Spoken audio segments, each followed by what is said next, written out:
All right, we're on. I will wait for people to come in then awkwardly. I have to get a different camera too. I look like a PlayStation 1 character.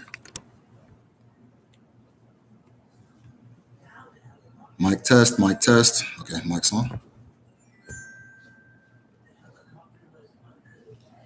All right, so I'm seeing that we got what is possibly 3 people. If we can hit 4, I'll go ahead and begin.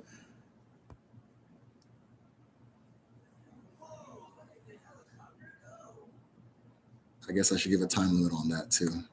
All right, I'm gonna go ahead and start. It didn't happen. All right, so as always, this is Derek with the Medicine Shell. Today is the beginning of Onwa Agwu. So we're going to discuss Onwa Agwu in this video. I'm going to discuss how it is celebrated and what it implies. Then I'm also going to discuss the fact that I've created a Google Calendar that follows Iguafo, or the Igbo calendar, that lets you know each moon while it's happening. Closer for volume. Hello. Okay, there. Yeah. So it lets you follow each moon as it's happening, lets you know what market day is happening, and then also lets you know what celebrations are occurring. So we're going to get to that. But first, I want to do the honors. Jab Yala. So I want to do the Iwaji, or the introduction ceremony, the breaking of the Aji. My own Aji is already broken, so from this morning. But I'm going to use it to continue. But it goes as so, and there are variances and so forth. And I'll discuss that shortly. So, Ekeke Ruwa, Aine Kelengi, Alamurai, Aine Kelengi, Ndio Tunile Nonga, Tane, Aname Kelenu, Obim de Ocha, Akam de Ocha, Ihum de Ocha, Makan Udoga Adineke, Udoga Dinorie, Udoga Dinafo, Udoga Dinanko, Noko Gadin Alamon Alamadu. He said, all right. So in essence, I just, I greeted Eke Kerowa, which is Eke, which created the world. I greeted Allah, who gave birth to us, or Anna, who gave birth to us. I greeted everybody in attendance, stumbled on that one, and then I said that my hands are clean. Well, my heart is clean, my hands are clean, and my face is clean. And then I said that there will be peace on Eke, there'll be peace on Urie, there'll be peace on Afo, and there'll be peace on Nkwo. Those are the 4 market days, if you're not aware. The 4 market days in Igbo cosmology are extremely important. They are fundamental to everything we do. The 4 market days determine okay, so I have a video called The Marketplace Explained, or The Sacred Market System Explained. I can't remember how I titled it, but it's my most recent video other than a clip I posted about the Aba Women's War from that same video. And so if you haven't had a chance to see that video, what I discussed in that video was the fact that the market days themselves determine or let me put it this way. Usually communities will have one market that they are the primary host of, right? So one community will host Eke, another one hosts Uri, another one hosts Afo, another one hosts Nkwo. And then when it's Eke Day, the Eke market is open. It's the main market. So all of the communities will converge on that Eke communities market. Then it moves to Urie, then it moves to Afo, then it moves to Nkwo, and it rotates this way. And that creates a situation of equilibrium and peace within the community itself. Now, if you were to watch the video, and it's Marketplace Explained, I believe. If you were to watch the video itself, I go into the cosmology of that situation and why it was so. And the story I tell in the video, spoiler alert in case anybody hasn't seen it yet, there's a story about how Chukwu was in the process of reordering the universe, right? And so in reordering the universe, there were the Abara. Now, the Abara are the essences of the forces of nature, right? So all of the Abara come together to create the reality that we're in, right? This is represented by water through Nemir. This is represented through Agun, which we're going to discuss today, which is the divine mind or higher sentience and the mind of Chukwu, and Igwe, which is the sky, and so forth. So all of these forces were instrumental in reconstructing the world. But in the process, they began to get jealous of each other. They wanted to see who was more important and who was more powerful and who was more primary, or the premier in the process of rebuilding the universe and the universe itself. So they began this little tug of war of power, where one would compete with the other one would want what the other one had. And so Chukwu decided the way to order the universe, in order for this not to be a problem, was to separate them all. and pair them up, man and woman, right? So there is Igwe, which is the sky, right, is paired with Ana, which is the earth, and so on and so forth. Agun, which we'll discuss today, comes in two forms. It is a two-headed force. It comes as Okagun, which is the outward mind, and Nagun, which is the mind within, right? So the man and the woman, they're all paired together and so on and so forth, and gave them all their own separate spaces in creation. And then in the middle of creation, at the center of all things, Chukwu put a market, right? And in this market, the Abara will come together and they will trade. So one will give what it has to receive what the other one has and create balance or equilibrium, just like when you go to buy things, right? You want something, you have $5. The person that has that thing wants the $5. You guys exchange, and you guys both exchange value, retain value, and so forth. And so this system was created in order to balance the universe. And so the universe becomes a situation of give and take, of give and take, of equilibrium, and so forth. And then from there, the Abara came down to earth and taught human beings how to do this. And that's how the market system was created. So if you haven't seen the video, it's called Marketplace Explained. I also go into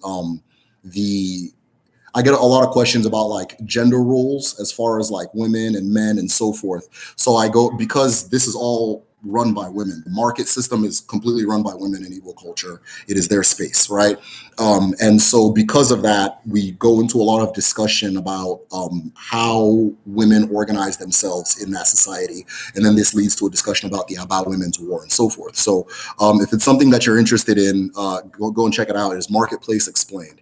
But we are here today to discuss two things. One, the new calendar that I've made public for my patrons, and two, a Onwa Agwu, or Onwa Ise, the fifth moon. So I have created or put together, let me not say created, I've put together a calendar, right? Instead of having to wait for me to, post, hey, today is this moon XYZ, I decided to make a calendar that integrates with your Google Calendar or your Apple Calendar, I believe. I haven't had anybody try it with Apple yet, but somebody did ask. And so it is something that we're shooting for, that I'm shooting for. But this particular calendar integrates with your ordinary calendar and allows you to see what market day it is. And it allows you to see what moon or when the moons are coming. And then within the moons themselves, you can click on them and get the information of what the observances are, how they're celebrated, what the meaning of that moon is, and so forth. A lot of people are interested in what occurs during the moon that their birthday falls within. Now, because the Igbo calendar is a lunar calendar, it doesn't line up exactly with the Western calendar, which is a fixed calendar. And so if you're juxtaposing them, if you're comparing them, there's a shifting and moving back and forth of the dates. So Onwa Agwu will not begin on June 10th next year, right? And so forth. There's going to be a shifting if you're trying to compare the two of them, which I would say don't do that, but it's whatever. And you'll notice this with a lot of lunar calendars. That's why Ramadan doesn't always begin or end on the exact same day every year. Chinese New Year, doesn't always begin and end on the same day every year. Passover and so forth. You'll get those, so on and so forth. Somebody says, yay, I'm not late. Okay, cool. Yeah. But so you'll get those lunar calendars that shift throughout the year. And then you'll also see a lot of parallels. A lot of people are saying that it's interesting that Onwa Ifeke falls in line with Ramadan, right? And those are both on the ram, whatever the ram moon is, the fighting moon, or not whatever, it's the third moon. But yeah, it's usually the third moon. So yeah, I've made that available now for all of my patrons. If you're a patron, I haven't integrated everybody in yet. By the time you wake up tomorrow, you should be able to see it on your Google Calendar if you turn it on. If you are interested in accessing this calendar, what I'm doing is no matter what tier you enter in as a patron for this moon, so from this moon to the next moon, no matter what tier you enter in from beginning to end, you're going to have access to this calendar. If you are currently a patron, no matter what tier you're in, you're going to have access to this calendar. After this moon, it'll just be for the Eze tier patrons, which are the higher tier patrons. I feel that I don't do enough for them, so I want to make this special for them. So if you're interested in this calendar, go ahead and join at patreon.com/The Medicine Shell. I'm going to type it here. /The Medicine Shell, and join at the tier that you're comfortable with if this is what you're interested in. But the primary focus of the Patreon is to support the channel and to keep things going. So I would rather, you can see how you want, but I would rather it not be seen as the purchasing of a service, because this is just my way of saying thank you, right? This is my way of saying thank you. It's like you come to somebody's house and they give you something nice. So this is something nice I'm giving you for coming into the house. But the main point is to come into the house and be a part of the community and celebrate and learn together, and we have an online group discussion, an in-house DBA. If anybody's interested in speaking to a DBA about specifics within life or want to learn more and things like that. Now you also have access to my entire library. So all the library I use for my research, all of the documents, the books, so on and so forth. I think earlier this week, I added about 30, 40 some new documents. And among them, there were like 4 books and just a bunch of different articles on the things I discussed. So yeah, patreon.com/themedicineshell. It's totally worth every penny to be at the AZ tier. Uchechi, appreciate that. All right, so let us begin with Onwa Agwu. Onwa Agwu is the 5th moon in Igbo Afọ Ndị Igbo, or the Igbo calendar. Right. Again, as I said earlier, the Igbo calendar is lunar. So as the moons come and go, you'll then see the orientation of the communities shift as far as what's being done, what's being observed, and so forth by paying attention or being in alignment with the moon. So we are in Onwa Agwu. This is the 5th moon. Now, the observances, and you're going to hear me say this a lot, vary throughout community. Every single community is going to do something different. But what I'm here to talk about is the common underlining themes. And what you're going to see in a lot of communities in this moon is for the most part, you're going to see the community's main masquerade festival in this moon, or the masquerade festival by which that community identifies or builds its identity or gains its authority, right? So in my own community, the main thing we do is called Oru. If anybody is from the Oru, any Oru culture, and Oru is a vaguely understood term. But the Oru Igbos are the Igbos who live on water, or not by water, or their lifestyle is oriented more towards water, as opposed to the people that are called Igbo, who are oriented more towards agriculture. Now, we're all Igbo. The general term Igbo covers everybody. I am Igbo and so forth. But there are Oru communities from about Imo State all the way to River State, and we all acknowledge this thing called Oru. I want to say the Ijaw also acknowledge Oru. But I'm not going to speak for them. Maybe somebody who's Ujaw can come and say what they do. But during this moon, you're going to see the main festival for many communities. Someone from Oka can also correct me, but I believe Ima Oka happens in this particular moon as well, and so forth. And so you're going to see that primary thing come out, because again, Agun is the source of all of these things. When you look at masquerades and you look at much of Igbo culture, it is derived from within, and it is derived in what is called Uagun, or the world of Agun, right? Which is why I'm able to call this Igbo spirituality, when in reality it's just being Igbo. You understand? Because all of it comes from a place of what we would call spirituality, or all of it is informed by spirit. So when we are speaking about Agun, we are speaking about something that is foundational in the forming of Igbo culture, right? So I've made a video called Agun Explained, and if you've watched my videos, I've probably brought up Agun at least twice per video. But if anybody's unfamiliar, Agun is the Abara that knows what Chukwu knows, right? That's how it was taught to me. Agun is the universal mind. So within ourselves, we have a mind, or we have the exact same mind as the entire universe, right? We all share the exact same mind. Or, one of the analogies I used in one of my videos was that Agun is similar to a watering hole in like a jungle, where all the animals come and they feed from it and so forth.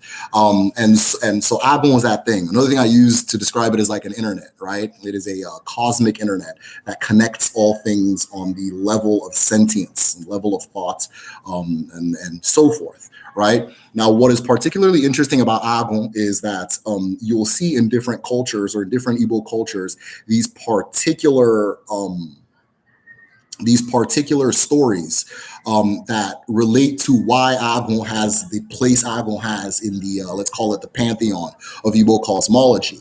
And they always have a very unique orientation, but more or less say the same thing, right? So I'm going to give you two versions. I've also discussed them in videos too, but the version in the Owerri area is that Chukwu asked all of the Albara, now this is in the forming of the universe phase that I discussed earlier. Chukwu asked all of the Albara the order of the market days, right? What is the order of the market days? And that every single Albara Chukwu asked got it wrong, except Agun, who was able to list them in order, which are Eke, Orie, Afo, and Nkwo, right? And so Chukwu then, impressed by Agun's genius, decided that all of the other Albara should rip Agun apart and eat Agun and have Agun within them. Now, if you remember that the Albara are the elements of nature, right? This more or less says that that thing called Agun is in every single thing that you encounter, right? So a plant has Agun, you have Agun. This very fake plant over here, it has Agun. Every single thing, living and non-living, has Agun, and that's going to be important for later on. So I'll explain why that matters, right? Every single thing has Agun, and that Agun informs its place within that universal mind. The way all of us here have a computer, but we're all connected to one single thing, right? The connection is what we would call Agun, right? And so every single thing has Agun in that Owerri story. Now, somewhere in the Anambra area, I don't know which community is, and it's probably multiple. The story is the same, only Agun, after answering the question, I apologize, the story is not the same. Agun comes up to Chukwu and asks Chukwu that, and says, I want to know what you know. I want to know everything you know. And then Chukwu told Agun that in order to know everything I know, you must balance all of the Abara on your head, right? And so then you see Agun take each Abara and pulls off the feat of balancing everything on its head. And from there, Agun then becomes the mind of Chukwu, that they share the same mind. And then Agun is within all of us and in everything. So the mind or the sentience of Chukwu is in every single thing, right? And in that story, it's very interesting because when you look at these stories, a lot of the physical representations, Omenala, right, of Odinani or Odinala it starts to make sense, right? So what you'll see a lot is that you'll see a lot of masquerades with multiple things on their head, right? And then a lot of them will come out this season. You'll see a lot of situations. I can't tell you. I'm not going to say off the top of my head because I'm not from there. But the Ofala, I think it's Ofala ceremony in Onitsha. You'll see that everybody is wearing the Obi of Onitsha and so forth. They're wearing these hats with multiple plumes coming out of them, right? And in many of these communities and in many of these situations, that is what's being represented. That is what's being represented, right? So I got a message here. It's very interesting because my ancestors were brought to Maryland during the slave trade to be watermen. Many of my family are still watermen. Wow, that's amazing. I was discussing this with a good friend of mine, and it's the fact that when it comes to the slave trade, there's always this focus on this idea that everybody was being brought over to pick cotton or work in a plantation or just to be manual labor. But the actual truth is, for the most part, people were being targeted because of the skills that their community were known for, right? So what you'll see is that in the American South, for example, a lot of the skilled work was being done by enslaved Black people, and the money would then go to the slave owner or the enslaver, right? And so you'd have these situations where they would pay attention to the marks on your face and so forth, or your constitution, right? They if you see multiple runaway posters, they'll say an Igbo slave, blah blah blah blah blah, and they knew at that point, they knew what tribe everybody was from because they knew what skills that entailed. And if my friend here, Ross, said, if I need someone to do waterman work, that would be, I'm looking for people from an area that does that, so on and so forth. So it's interesting you said that. But yeah, as I was saying with Agun, what I was saying with Agun the that is often represented with the multiple. You'll see a lot of masquerades with multiple things on their head. Ijele is very popular. It's said to be the biggest masquerade in Africa, or the biggest masquerade in the world.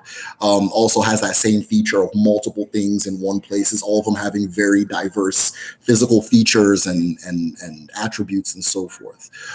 So Agun, as far as Agun goes, Agun is a two-headed force, right? One force looks out on the average person. One looks out, one looks in, right? The one that looks out is said to be male. The one that looks within, or the one that lives within, is said to be female, or Naga, right? And that's the one that, if, let's say if you're a Debia, that's the one that you're going to tap into, but I'll get to that shortly. And so as this two-headed manifestation of consciousness or sentience, right? We all have Agun. Every single thing has Agun. And in that sense, my own Agun is able to communicate with the Agun of something else, right? My own Agun is able to communicate with the Agun of a plant, or with the Agun of another person, and so forth. But for the average untrained person, being myself, and Ofeke, the term is Ofeke, right? The average untrained person is not able to do this, right? Now, there are certain people who are born with a natural ability to tap into Agun on a higher level than the average person, right? And these people are our Is and Ys, our Debias, our clairvoyants, individuals with super sensory ability, right? And oftentimes what happens in just in regular life, you're born, you may not be aware that this is what you have, but you'll know that you're different, right? And maybe other people will know that you're different. You'll be able to sense and see things that other people cannot sense and see, and so forth. And an example of this is even during the Debia training, right?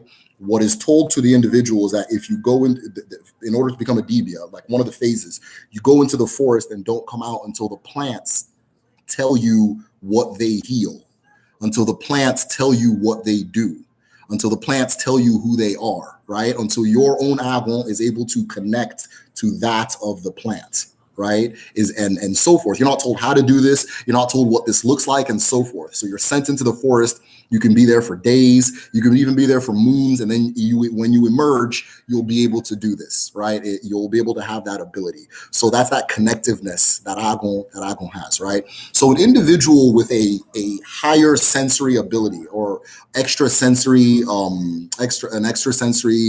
perception of the world, is said to belong to Uwagun, the world of Agun, right? Uwagun.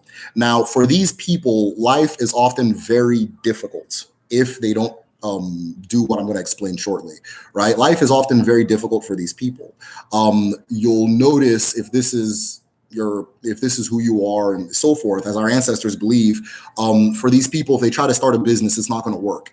If they try to have relationships, they're going to be jammed. There's going to have issues with their relationship. Things like that. Often it manifests as what we call in the West schizophrenia, right? Or symptoms, or in the schizo. I know it's a spectrum. So within the schizo spectrum of I don't want to say disorders, but is what it's called here. So disorders, right? I don't believe anybody has a disorder. I used to study and work in psychology. I came to learn in the end that everybody's just configured different. And it's fine, right? And so, but you'll have a lot of these extrasensory things that will be happening to you. And for the most part, it's not going to feel good. It's not going to be a good thing. BBC Igbo did a special on a young lady who she graduated from school. She decided to go to NYC. If you're not Nigerian, NYSC is a program that you have to do after college, where you go to you're sent to a different part of the country, and you have to help out. So if they don't have teachers there, you become a teacher there. You help with health drives and things like that. So it's like the Peace Corps, only the entire country participates in it at once, and it's a good way to mix up and get a sense of being Nigerian outside of the color green and I don't know, jollof rice jokes and stuff. But this young lady, after that, everything she tried to do in life, there was a jam, right? So she would, when she talked to guys or she'd have a relationship, it would fall apart. When she kept pursuing all these different careers, and she said it with her own mouth.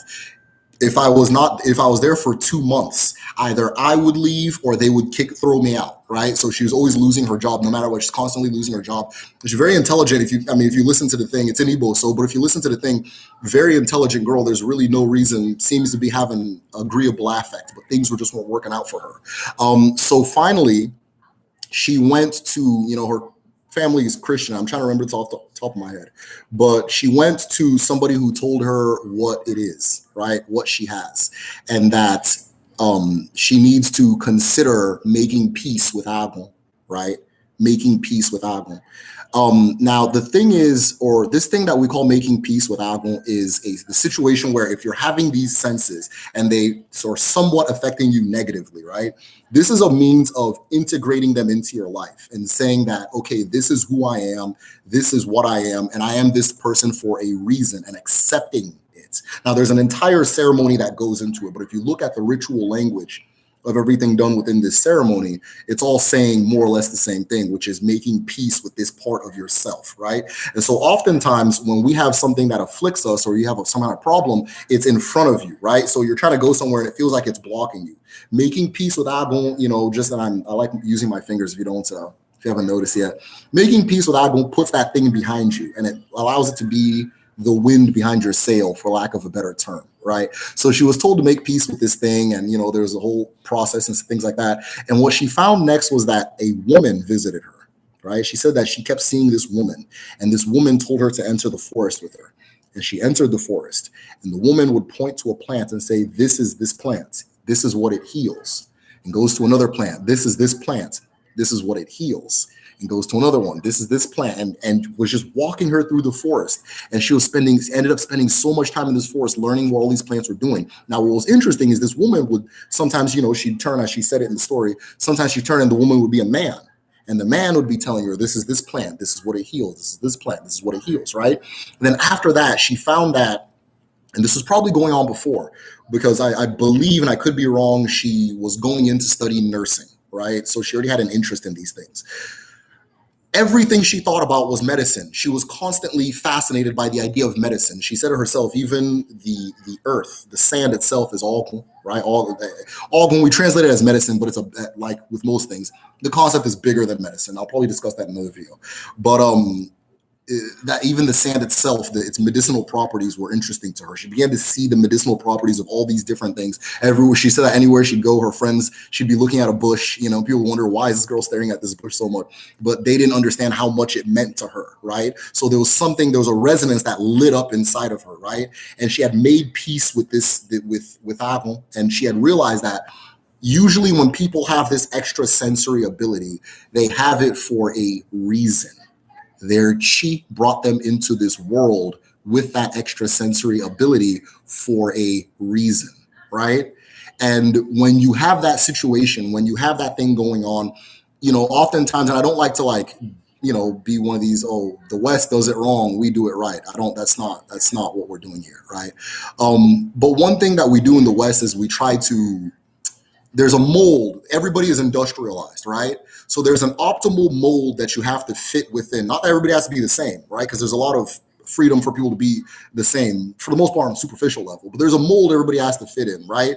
And so forth, right? And in order for us to be industrial in a part of the machine, or to be part of the industrial movement of this society, or the market movement of this society, right? So oftentimes when we don't fit that mold, the issue is something's wrong with you and we need to fix it so that you can get back in there, right? Whereas ancestrally, we had an understanding that everybody's chi manifests them in a specific way. Everybody's chi manifests them in a specific way, right? And because your chi manifests you in a specific way, there's a reason you're that way. And that I, with my own chi and my own world in myself, have no reason to tell you to be this particular thing. But rather, I need to get out of your way so that that thing your chi brought you into the world to be can completely bloom and then be a part of the greater tapestry that we don't have the capacity to understand, right? So individuals with these afflictions, it wasn't a matter of, now oftentimes okay, I don't want to be a Dibia. That's not what I want to do, yada, yada, yada, until they make peace within, like, oh, okay, I guess, or it ended up resonating. Like the girl wasn't thinking she's going to end up being a Dibia, but once she made peace with this thing, her entire thought process was on medicine and healing people. And she said people would then start coming to her, that she herself, she wasn't advertising this. People would come to her and start telling her, I'm sick, I have this situation, I'm having difficulty having children, this and this and that. And then she would go to sleep. Now, this is important. She would close her eyes, she would go to sleep, and then she would be visited again by this woman. And the woman would tell her, the person that visited you today, go into this bush, get this, that, make medicine for the person and tell them to relax for X amount of days. And then from there, see what happens.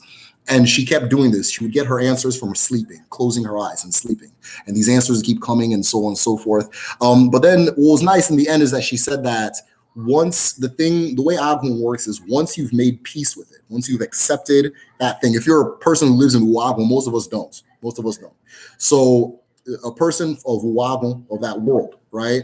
Once you've made peace with it, you can go on and do whatever you want, right? So it doesn't mean that you have to like be in the bush somewhere. I don't know if you've seen the Nollywood movies with the bush and, just all, you don't necessarily have to do that. But in making peace with that thing, you go on into the world, and that thing, that Agun, is going to inform how you go into the world, of course, right? That type of thing, right? If you look at, a lot of the traits associated with people in Uagun, it's very interesting that no matter what culture you go to, they're recurrent. It's a recurrent thing. So again, this is not a reference to a belief of a specific people. It's an observation. I'm seeing this thing. You understand?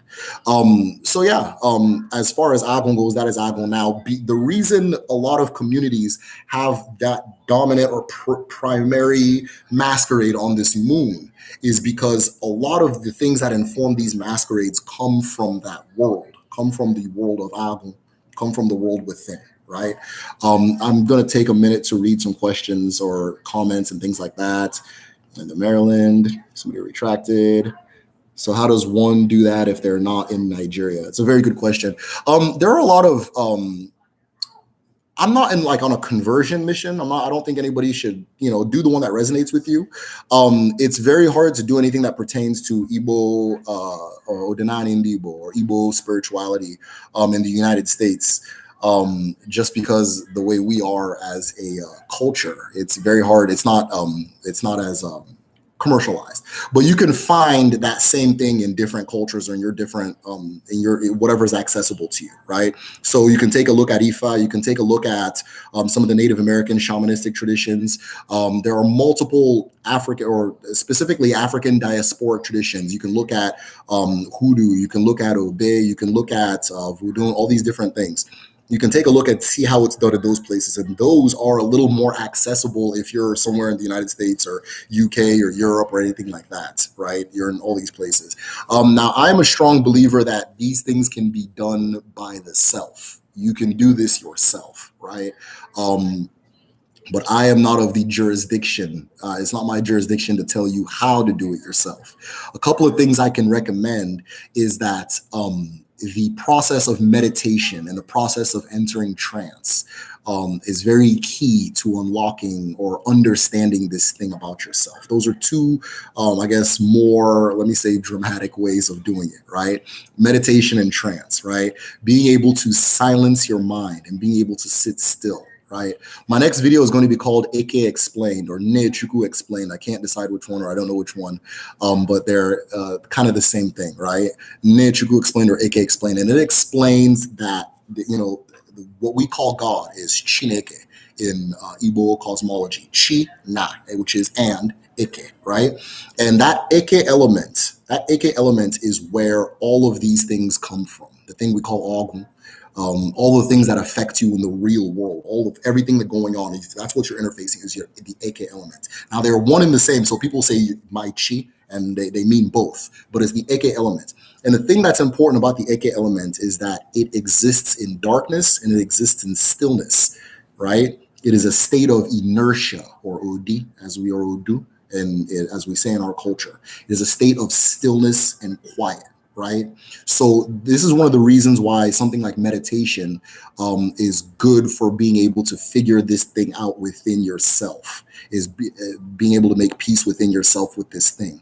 Another method of doing it is through trance, and then there's multiple ways by which trance can be done. I'm not a DBA, so I'm not an expert on exactly the step-by-step situation. If I learn, of course, I'll share the ones I can share. But those two things, allowing yourself to embrace it, but for the most part, is acceptance.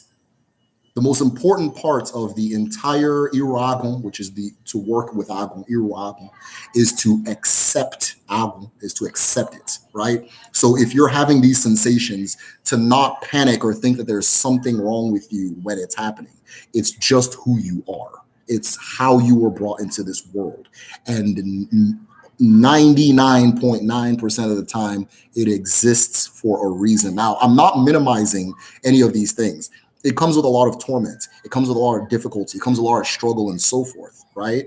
But all of these different things, if you look at all of the different things it comes with, right, and embrace that and accept it, right?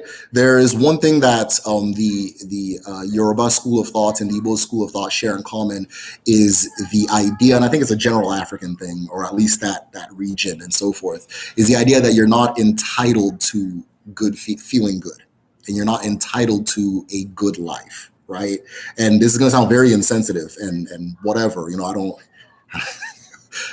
I don't know, Listen, if you're dealing with anything pertaining to Nigerians, this is as nice as it's gonna come, right? So it's gonna sound insensitive, but you're not entitled to these things. So embracing the fact that, all right, this is who I am, this is my story, this is what I am, and walking in it and walking with it, right? And using it to inform your life. A lot of the great art that was created, if you ask the artist what created that thing, you'll think they're out of their mind. You understand? But they found a way to make that thing make sense to the rest of the world, if it needs to make sense to the rest of the world, which it doesn't, right? A lot of the great music that was made in the world, that was made, if you ask that person why, how you came up with it, so on and so forth, you might think the person's crazy, because they'll now tell you what's going on, and you don't have that extra sensory ability to understand their own individual configuration and their own individual space. So it is embracing it and walking with it. It is not seeing it as something in front of you, but putting it behind you and allowing it to be the sail to your wind, right? Everybody's chi creates them differently. And ultimately, being in alignment with your chi is acceptance of that difference between you and the other person, right? So like I said, I'm not, very long answer, by the way, so apologies. But I'm not the person that's going to tell you how exactly to do the trance, how exactly to do Irogo and so forth. But we have a Debia on our Patreon. So if you want his information and so forth, just do patreon.com/themedicineshell. From there, you can get a hold of him. If you're looking to become a Debia, he can train you. You can be in his apprentice, or an AZNY. I keep saying Debia. I apologize for that. If you're looking to be an AZNY, he can teach you, right? And he's phenomenal at what he does. If anybody has had any encounters with him, they can share. For the most part, they've been good. So finding a good teacher is a good way. But I personally believe these things can be done by yourself as well, if you're willing to embrace and accept yourself as who you are, rather than something that needs to be fixed or rectified, that kind of thing. Is Agon is the same one as Chinagon? Chinagon is the phrase Chinagon means chi and agon. Chi and agon. So in that sentence, they're already separated, right? But the interesting thing about your agon, I'm surprised I didn't mention this earlier, is your agon is the part of you that reincarnates. That's the part of you that when you die, it comes back for another round. Right. And that's why a lot of times in Igbo culture, if you reincarnate from a Debia, you're going to be a Debia. Right. Now, you can choose not to accept it. Right. You can drag against it, but if you reincarnate from Debia, you're going to be a Debia, that kind of thing. Another thing that's really interesting about Agun is that it spreads maternally. It can spread paternally, but the saying, or what I was taught, what I understand, is that if, let's say, your father has Agun, right, some of his children may have Agun, but if your mother does, all of you will. You understand? And that will manifest in all different ways and things like that. We found on our Patreon, we always have these like discussions and we try to figure these things out. And one of the things we do is that we try to compare it with contemporary science and say that, okay, is there something scientific being said here, and so forth. And I found this interesting article. I haven't finished it, so I'm not going to post the link because, again, a lot of times with research, you have to check who's funding it and who and so on and so forth to know if you're really reading something credible. But what was interesting is said that they're finding that the prevalence of things like schizophrenia and so forth is higher when it travels or not travels, when it is passed maternally, right? There's a link between the maternal and those your psychological configuration and things like that. So that was what the general gist of the article. But I couldn't tell you the details and so forth because I haven't read it. So it's floating around on the internet somewhere. And then the other thing I read was that it's not necessarily a genetic thing that's passed on, but your genes influence it, if that makes sense.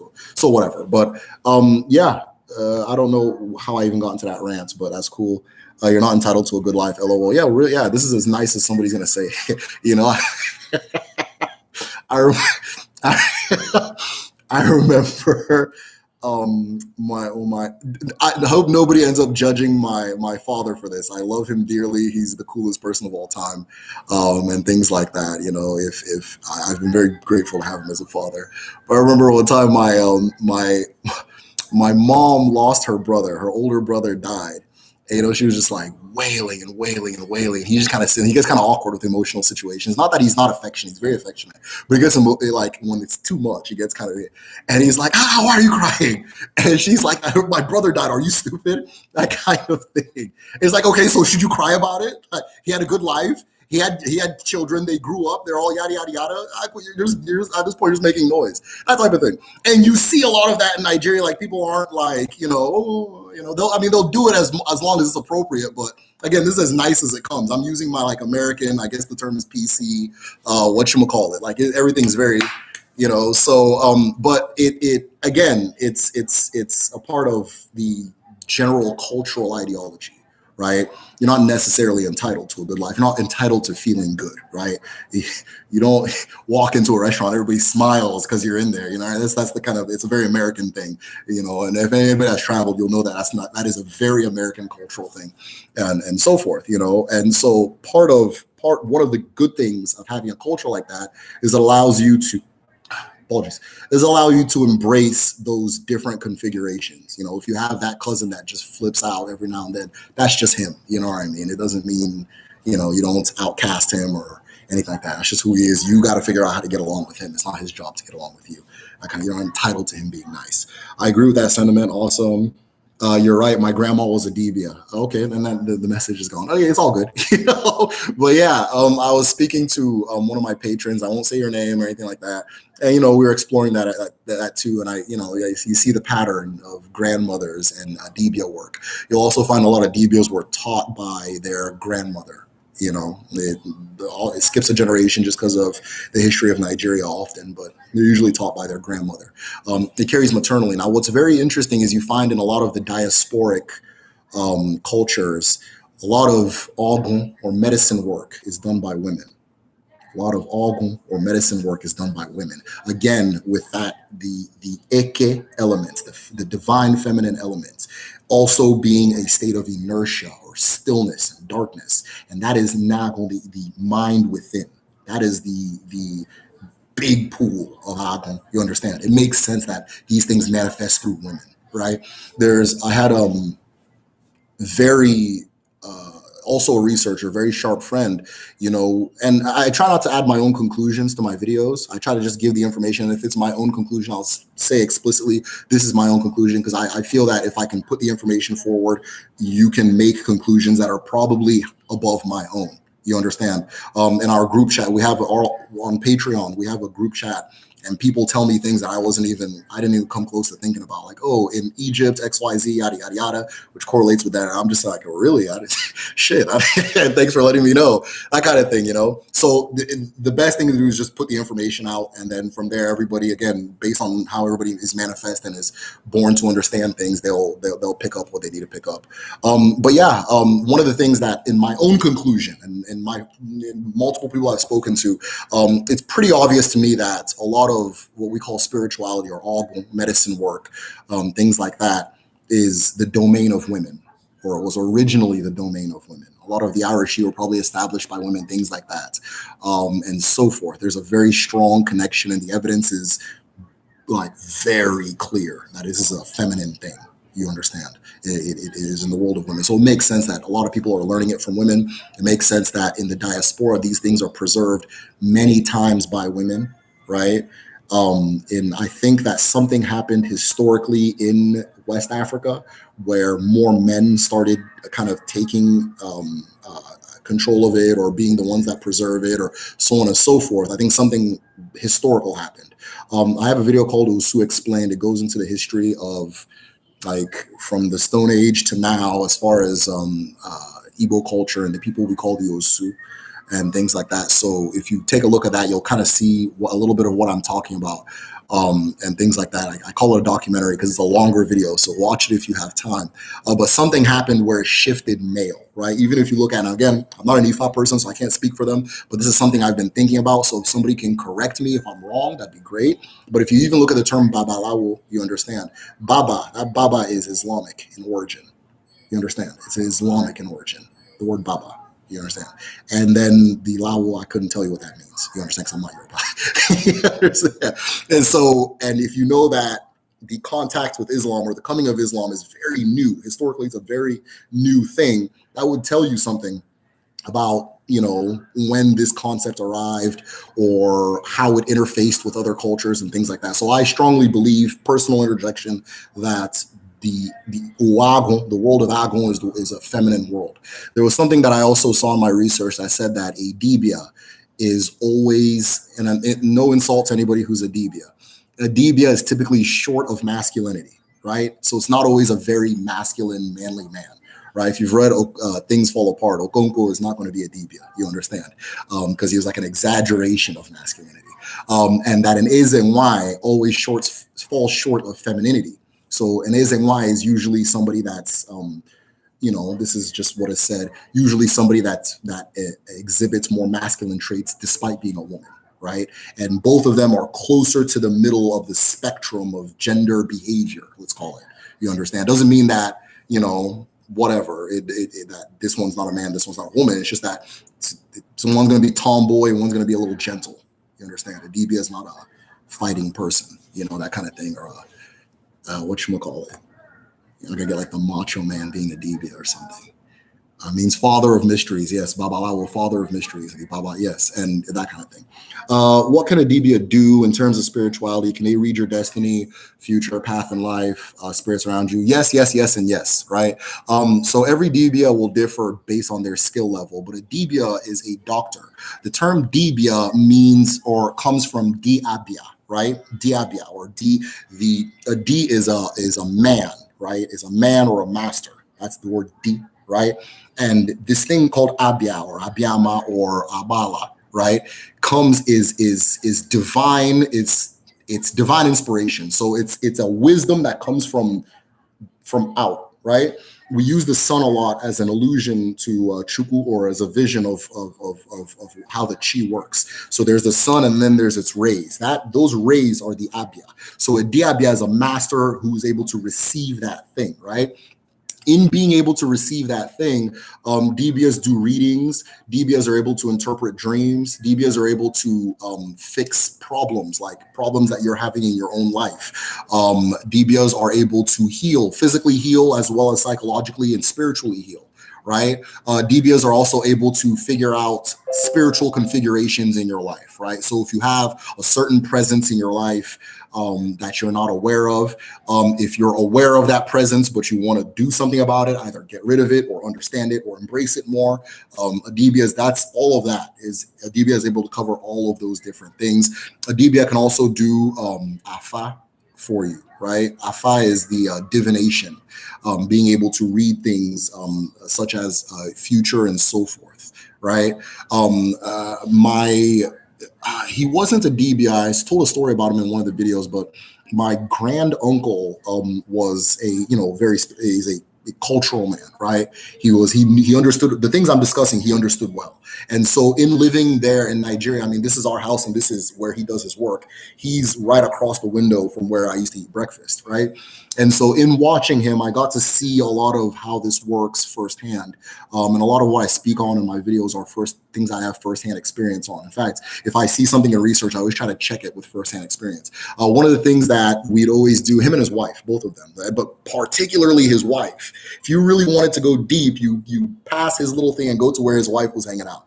She'll tell you something, you know? And so his wife was able to read your palm, akaraka, right? The etchings of the hand.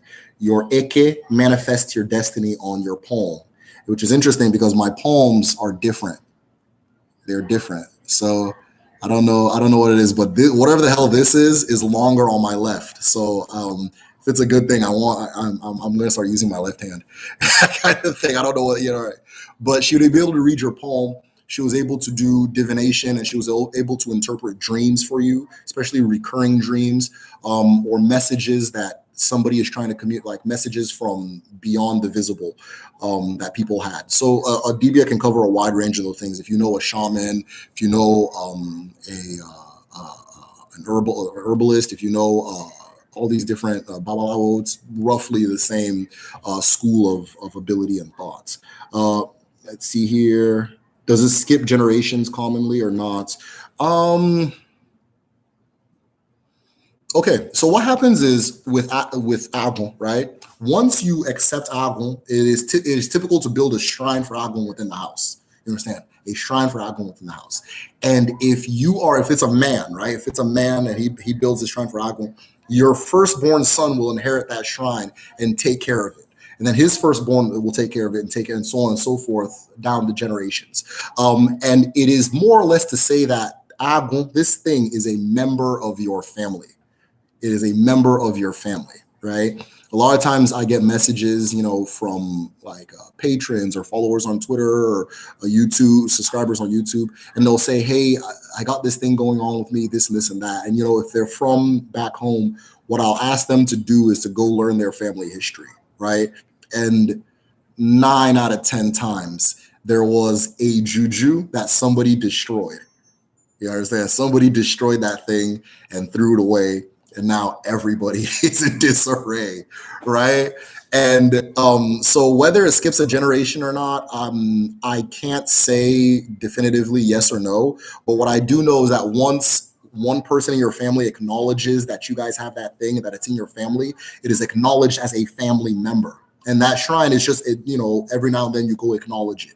You understand? If it does something good for you, you give it a sacrifice. If you're breaking kola nut, you can go break kola nut there. Just, embrace it as a member of the family, so on and so forth. On an abstract level, if you want to put it into, the contemporary world without the traditional context, it's the same thing as knowing that, hey, our family, we have this in our family, right? We have this particular thing in our family. We are inclined to alcoholism, right? And then being able to respect that thing as a valid member of your family, as a part of your family, to respect it and embrace it, even if it sounds bad. You understand? Even if it sounds bad, to embrace it and accept it and that type of thing, right? The opposite is not keeping that knowledge. Not an Arashi or a shrine is a book. It's a means of storing intention and knowledge, right? So not keeping that knowledge, all of a sudden, hey, we're going out for drinks, and your grandpa didn't tell you that he spent, half of Vietnam, drunk off his gourd. So now you're going out for drinks, and 2 weeks later you can't stop, that kind of thing. So it's kind of the same thing as far as being a member of Uag or having that Dibia thing in your family, right?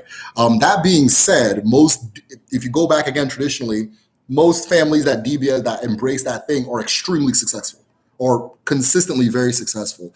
And in a strange way, today, they're usually the more Christian people, the ones that destroy the thing, and they're the more Christian people because they kind of have a chip on their shoulder. They have to prove that they're not a part of that thing anymore, right? So I've noticed a pattern with a lot of people. I'll come in and say, hey, I have this thing going on, yada, yada, yada. It's usually, I can't, and I go, okay, you need to learn family history. Oh, I can't ask. My parents are very Christian.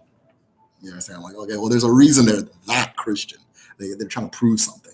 trying to run from something, or the things they're seeing, they're interpreting in a Christian way, right?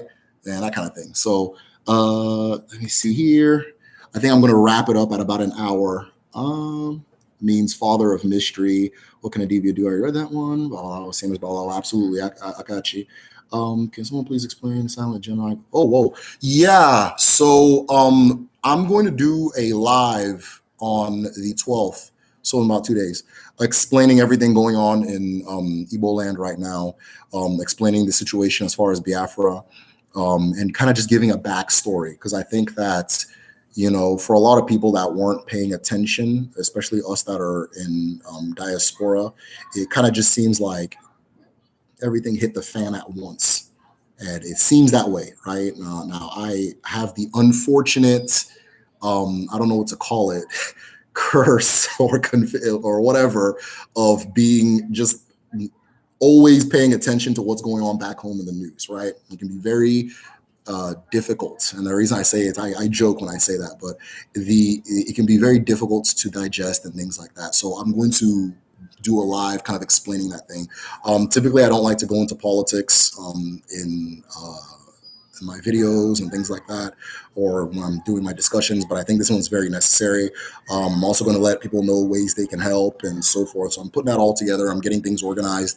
I want to make sure I'm very pro Biafra. I think at this point, if you're aware of what's going on and you're not, I don't know what's, you have to explain to me why you're not. I'm very pro Biafra, so I'm going to make sure I'm presenting this in a way that are checking my biases as well, right? So I want to give it thoughts before I just come out and start talking, because to me it's cut and dry, right? But that's not the case for everybody. So I need some time to prepare. But on the 12th, I'll be going live. I'll be explaining exactly what's going on in Nigeria, in Biafra. Let me say, I apologize for saying Nigeria. Thank you very much for that question. My dad isn't Christian, but he's definitely ran away from my grandfather. Was going to teach him. Yeah.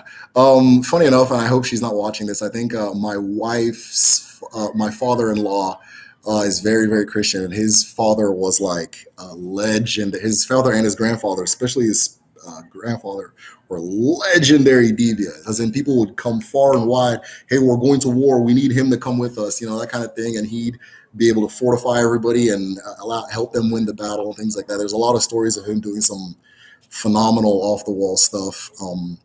I think he used to like transform into a woman sometimes, they said. Like he would appear as a woman, appear as a man, that kind of thing, that type of thing. So he, there's a lot of that, and then, like I said, there's a lot of times there's this generation gap where somebody goes, no, this is not what I'm going to do. I'm going to do this instead, which is fine. If you were living in the world at that time, and you laid everything on the table, that decision made perfect sense. It wasn't that, let's say your father or even her father were, ignorant or anything like that, or they were trying to be something that they weren't and so forth. The decision made perfect sense. A lot of that decision making came after the Biafra War, right? And I'll talk about that in the next video, or not the next time I go live, which is on the 12th.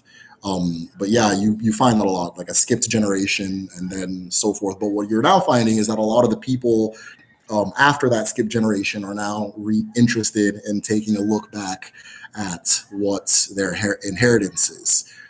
Either explain something about them as a person, or they see the value of it on a wider existential level. So yeah. And if there are levels, as you go through your initiations, you receive a different Odu.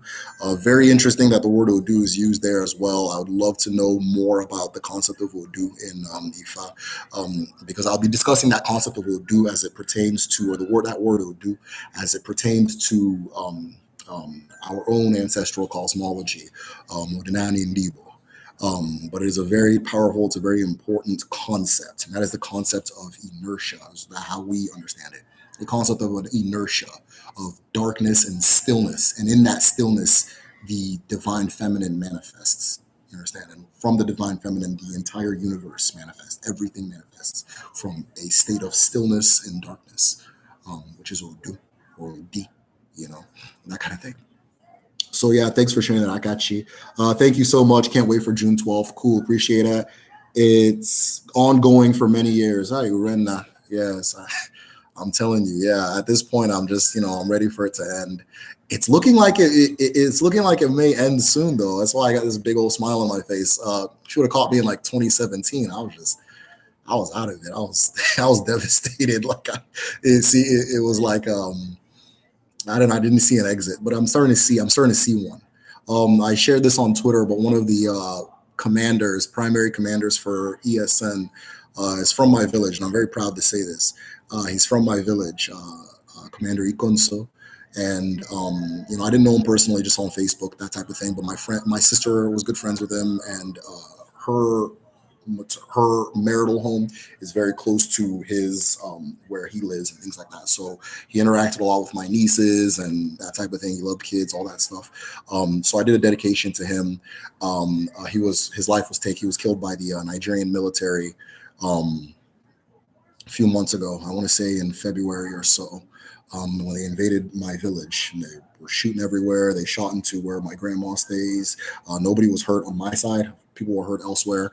They were just shooting sporadically, pulling people out of their homes, just trying to intimidate everybody and that type of thing. But he was one of the ones fighting for the cause. So I appreciate that. I do the plant thing with crystals. As far as good for. That's what's up. Yeah, Ross Uchechi just said something that was very important, is that a lot of these things, in the end, you're going to figure out how you're going to do it that makes sense to you, right? So I set up an altar or a dedication to my own ancestors, right?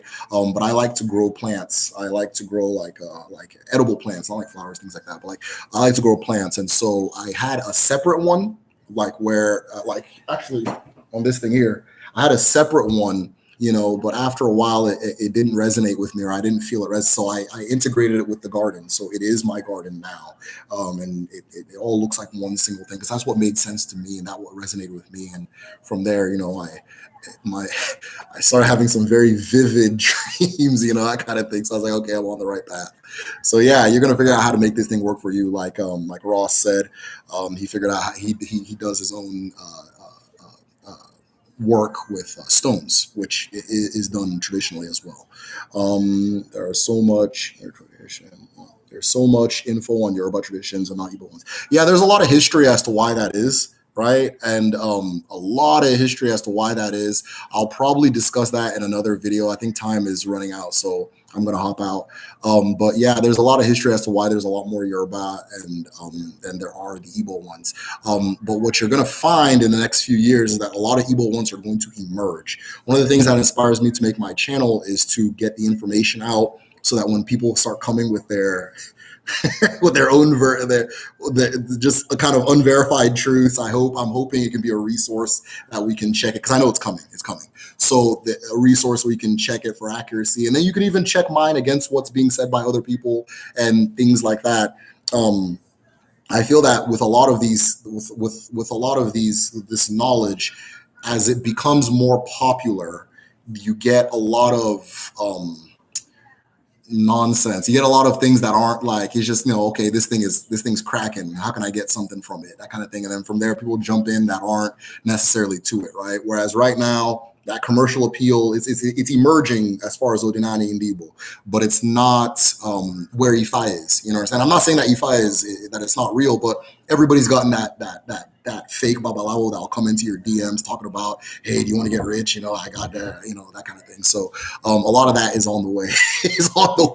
So I want to have a resource available so that people can counter with the truth, because the truth is a lot more powerful than what people can make up. Like people, you hear all these wild theories that people just kind of throw out in the air because they want to make it popular or want to make it hot or whatever. And when you look at the actual truth, you start seeing things that will blow your mind beyond what an individual could make up.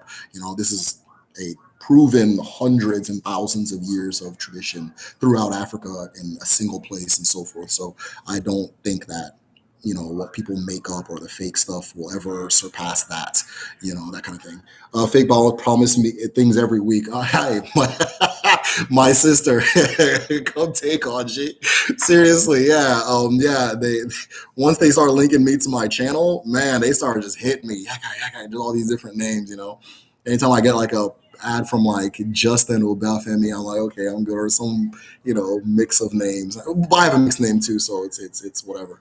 But yeah, again, not knocking Ifa, but because Ifa is so popular, you get a lot of people that want to take advantage of the situation, right? And that's going to happen it's already happening at home. Y'all are going to start seeing it happen abroad as these different as it starts showing profitability and popularity elsewhere. So I want my channel to be a resource. BBC Igbo, yeah, I don't. What's the best source for news in Igbo land is absolutely not BBC Igbo. They're probably going to take my channel down after it. No, and yes, I did cite a story from you. Do not. I'm not trying to Afri-Carib. I'm not. This is not no disrespect. I cherish you and I honor you for answering the question and helping out when I wasn't able to see a comment. So don't. But no, please, not BBC Igbo. If you know the history of Igbo people and the BBC, you will know why BBC Igbo stories look a certain way and function a certain way. And there's a subtlety that British people use to get messages across. And we as Africans are very direct and blunt. So a lot of times people don't see it, what's being said, that type of thing, what's actually being said, right? It's a lot of property. It's owned by the British government, right? So, and the British government has commercial interest in making sure that Igbo people go through XYZ and don't do XYZ. So it's a whole complicated political situation. BBC Igbo is not a good source of news for Igbo things. A lot of people back home are very frustrated with that channel. There's a reason it's not taking off and so forth. But a good source of news on Nigerian things, I think Sahara Reporters does a decent job. They get politicians and they have their favorites and things like that. Sahara Reporters does a decent job. But as crazy as this sounds, I mean, I think a lot of us have to accept the fact that there are, news for the most part, no matter how credible it is going to be hearsay. The truth is always going to be deducted from reading multiple sources and finding a median ground or what makes sense to you and that type of thing. So I think Sahara Reporters is decent. It's pretty good. And then there's multiple, if you're interested in what's happening in Igbo land as far as the Biafra thing, there are multiple avenues. Family Writers does a good job. I'm trying to think of other ones. He always says the name of it right before it starts. Igbo Area TV does a great job, and it's in English, so that's more convenient if you don't speak English. Does a great job of reporting what's going on at home. They're on YouTube. Again, Family Writers, those two are really good. But like I'm not the best person to ask about that. I can just tell you that BBC anything pertaining to Igbo is not good, and that I don't watch news. So I don't know, maybe I'm not the best one to answer that. So yeah, Afri-Carib, I apologize if that was brash. I didn't mean to disrespect you. Is Chuku the same as Chineke? Okay, so Chuku, I'm supposed to be hopping off. Okay, so Chuku is a title, right? Chineke is in a way creator and creation, and both are acknowledged as equally divine, right? Both are acknowledged as equally divine. So Chineke is a bigger, all-encompassing name. There are many names for what we would call God, right? But we acknowledge creation as God as well, right? So this cup is of God. You understand? This phone is of God. I am of God. That type of thing. God is not separate from nature. God is nature, and that's when we say Chineke. We say it's all there. God is within nature. God is nature. The universe is God reflecting itself or manifesting itself. So that's Chineke. Now Chukwu is a little more complicated because Chukwu usually refers to one or the other. The Chukwu means big chi. So the chi element is Chiuku. And then the Eke element is often called Ne Chukwu, right? If you ever see a shrine, there are a lot of shrines in Igbo land. And I'm going to discuss this in my next video. It's all about Ne Chukwu and Eke. So if you're interested, subscribe, by the way. But the shrines in Igbo land that have the name Chukwu are referring to Ne Chukwu. They're not referring to Chukwu, the masculine. And I'll explain why. Right, so one that's very popular is Chukwu Abiyama of Aro Chukwu, the historical Chukwu, long Juju used to be called, of Aro Chukwu. The spirit is Ne Chukwu that it's channeling, not the male Chukwu or whatever, however you want to put it, right? So Chukwu just means big chi, and it could be the big divine feminine chi, which is nature and the visible universe, aka Keruwa, aka the creation that created itself, or creation that created the universe, right?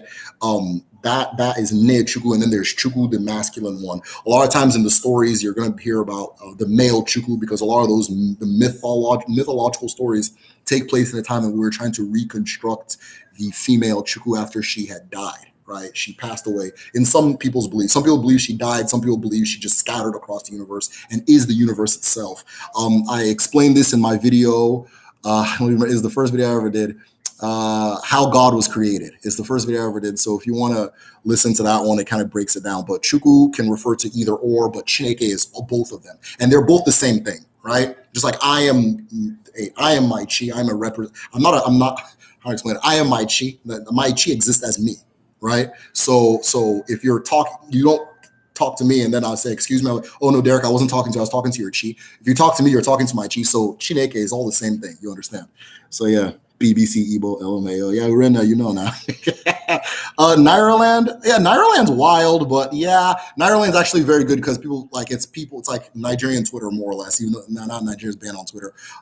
It's just people talking back and forth. So people will give you like real time, whatever, but people go on there just to troll and offend people and be angry and stuff like that. So it's a lot of chaos in there. Somebody said not Naira. Yeah, I know exactly what you mean. That place is nuts. So I'm glad you touched on popularity because it's happening. The certain author rapping traditions and warping traditions and cosmology for their benefit.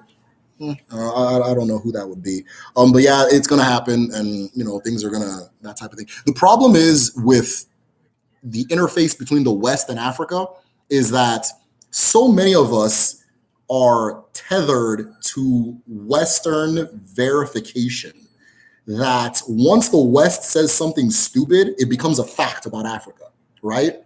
So if somebody writes a ridiculous article or somebody writes something inaccurate, but it ends up being on CNN or Time Magazine or The New Yorker or BBC, right? There's this thing we can't detach where we say, okay, this is just a group of people saying what they think, right? We say, oh, this is the fact. It becomes a fact, even if we are decolonized or whatever. That type of thing. And when you write academic papers, if you cite them, it's accurate, right? It's, oh, okay, I cited this source. Oh, okay, well, it's an accurate source, right? But if you come and say that I cited Eagle newspaper in Imo State, then all of a sudden that's not credible, right? So that dynamic, I know is going to be a problem in it soon. It's going to be a big problem soon, right? Because there's a lot of attention on Igbo things right now. People are going to say whatever, and then credible sources will take it and make it fact to all the people that are tethered to their information pipeline. So, Chineke, Chukwu, Eneke, divine feminine, divine masculine.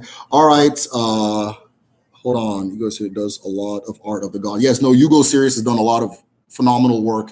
And what I appreciate about Hugo's arts, I don't know why I'm saying that name wrong. It's like my brother's name, Ugo Chukwu. What I appreciate, I hope his name is Ugo Chukwu or Ugonna. So what I appreciate about Hugo's art is that he was doing this when nobody was showing interest, right? And he was just putting them out and putting them out and putting them out, and from there he used art to communicate the things I'm trying to communicate with words. You understand? And the art is more powerful than the words. If you like what I'm saying, one of the things that resonates with my own chi is seeing these things applied to art and seeing these things applied to song and drawing and stories and scripts. And a lot of people have come to me with these different things, and that resonates with me deeply. So to everybody who's doing that, Udoga Ade, I really appreciate you. So I am Arrogance. Where do I see the arts or websites? If someone can find his link and post it, that'd be great. Otherwise, just type in Hugo Serious, UGOSIRIUS on Google, and you'll see the art on multiple different platforms. So he depicts a lot of the things I'm saying, and all the details matter in his art. So I appreciate what he does. So anyways, yeah, I was supposed to get off 11 minutes ago or 12 minutes ago. I appreciate you guys for coming in. This has been Derek Ofadenwa with the Medicine Shell. Again, you can, if you want, I'm making the Igbo calendar available on patreon.com/the Medicine Shell. for this moon, which is the next 28 days, every single person that joins is going to get access to this calendar. So it's going to be, I can integrate it to your Google calendar. You'll be able to know what market day it is. I forgot to mention this, but the market day you were born is also important in understanding who you reincarnated from and how you will reincarnate in the next life, because you're going to return on that same day. So and each market day has certain attributes that tells you a little bit about yourself and who you are and the reason why you came through on that day, right? I believe, and I could be wrong, but I think my day was Afo, Afo, right? And Afo people are very traditional, right? Afo is earth. Afo is earth. So that type of thing. So the calendar is going to tell you the market days, and it's also going to tell you the moons, and then what is observed on these different moons, different days that certain holidays start, like New Yam Festival, all these different things, the Owu that I was speaking about, Mao, all these different things, when they're all going to begin and things like that. So it's a fully interactive calendar. It's available to all patrons that join during this moon, which is in the next 28 days. After that, it is only available to my AZ tier patrons. If you're interested in that, you can join at patreon.com/the medicine shell. We also have an in-house DBA. Those who are interested in either learning more about DBA work or having, personal healing, speaking to an individual who can understand things on the other side and another level, and do readings and future predictions and self-understanding for you. The DBA is very good for that. And so what I do is I give a recommendation to individuals at the AZ tier. We also have an Odinani group study. So it's like this, only we're all live, we're discussing back and forth.